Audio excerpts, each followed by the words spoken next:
a Dear Media original podcast. Today's episode is brought to us by ZocDoc. When we're not feeling our best and we're just trying to hold it all together, finding great care should not take up all our energy. That's where ZocDoc comes in, using their free app that millions of users rely on. You can find the right doctor that meets your needs and fits your schedule. Book an appointment with a few taps in their app and start feeling better faster with ZocDoc. Thousands of medical professionals on ZocDoc are there to help you. They listen like a friend and they give you the expert care that you really need. I was sick recently and I looked around on the app and I really appreciated that there were so many people right by me. It made it really easy for me. And the last thing I wanted in that moment was to have a bunch of steps, and I appreciated that they were all done right there in one app. The thing I really love about ZocDoc is it just makes it really, really easy. You can choose from thousands of patient-reviewed doctors and specialists, browse doctor profiles, upload and verify all your insurance information, and get the care that you really need. ZocDoc is the only free app that lets you find and book doctors who are patient-reviewed, take your insurance, and are available when you need them, and treat almost every condition under the sun. Go to ZocDoc.com/instincts and download the ZocDoc app for free. Then find and book a top-rated doctor today. Many are available within 24 hours. That's ZocDoc.com/instincts. ZocDoc.com/instincts. Hi, welcome to Good Instincts. I'm Shira Barlow, but you may know me as the food therapist. Join me every Monday through Friday for bite-sized episodes designed to help you close the gap between where you are right now and where you want to go. This should feel good, like really good. And it will, I promise.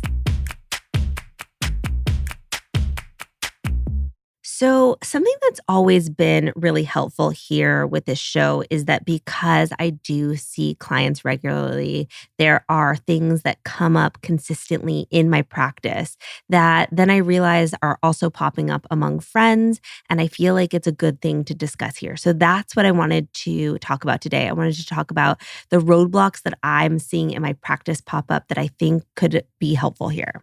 So the first one is underestimating how hard it can be to make really thoughtful decisions when we're stressed. And I'll give you a very specific example of this. So recently I started working with a newer client who had been doing IVF for years and it had been unsuccessful. It had also taken a significant toll on her body that was really, really hard and upsetting.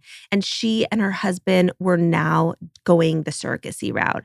And just having a bunch of clients that have gone through this same exact thing, and some friends of mine, knowing how emotional that whole process is, I found out on this day that we were also meeting that it was the same day that they were doing the embryo transfer to her surrogate. And as we were going through the session, she was being incredibly stoic, but I think that it was so obvious that this was going to be an incredibly emotional day. For her, she was feeling really out of control around food. So what I said to her, and it kind of goes off that same idea of when we talked about when we're feeling overwhelmed, breaking down a big task into smaller tasks.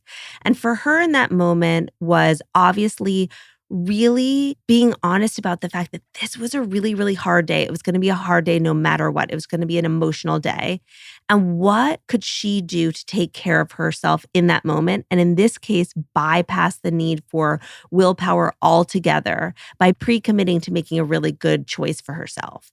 And what would that mean to break that down into much smaller tasks? So we knew that she had to go to this appointment. We knew that it was going to be a couple hours long, and she would probably be getting home around 6.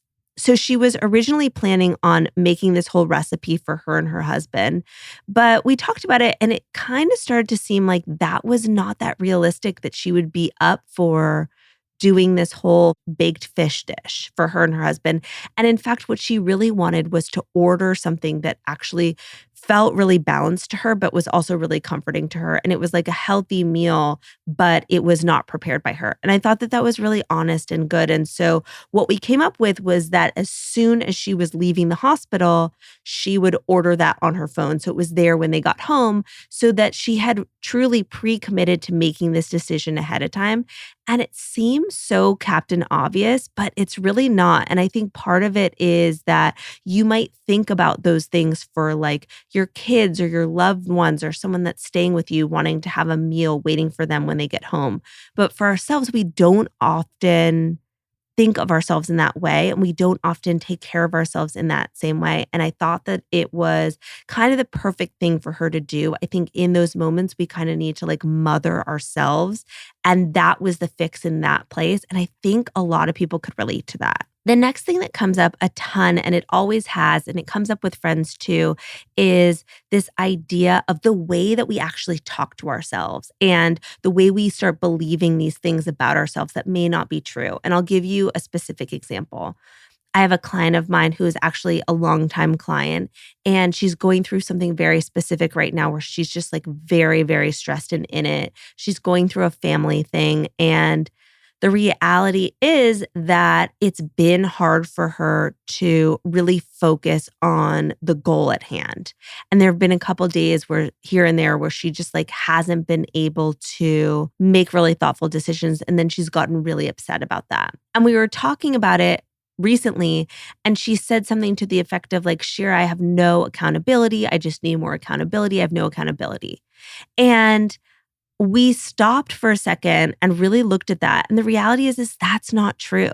I think that when we start to label ourselves as someone who just doesn't have this personality trait, we really start getting to a place where we're almost lying to ourselves because that's not actually true. In this moment, and we've talked about this before, this has not been a huge priority for her during this major, major transition in her life.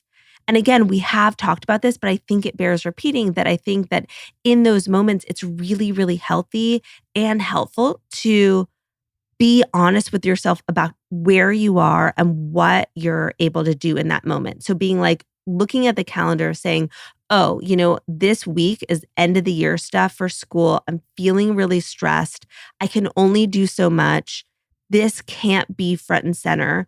Again, like we just talked about, thinking of ways that you could bypass willpower altogether and make some decisions ahead of time.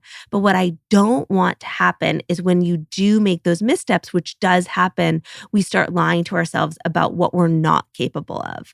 Because I think that those get ingrained in us and we really start to believe them and they really affect what we think that we're capable of. And it's just not true. So I think in those moments when we potentially disappoint ourselves, instead of being like, God, I suck. I have no accountability. I do this all the time.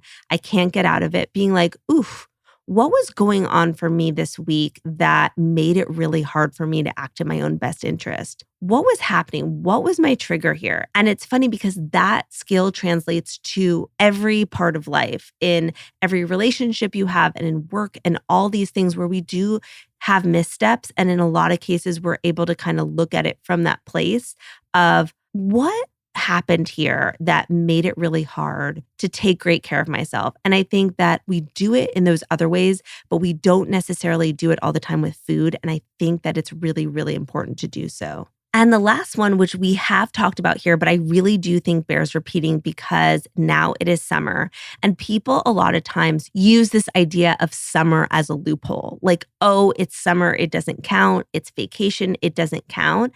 And the reality is that this doesn't work for one specific reason. And that's because it is not rooted in reality. The reality is that we're grownups and nothing is off the table bearing any like terrible intolerances you may have, but nothing is off the table. And yet not everything in theory can be worth it to you if you have X, Y, and Z goals.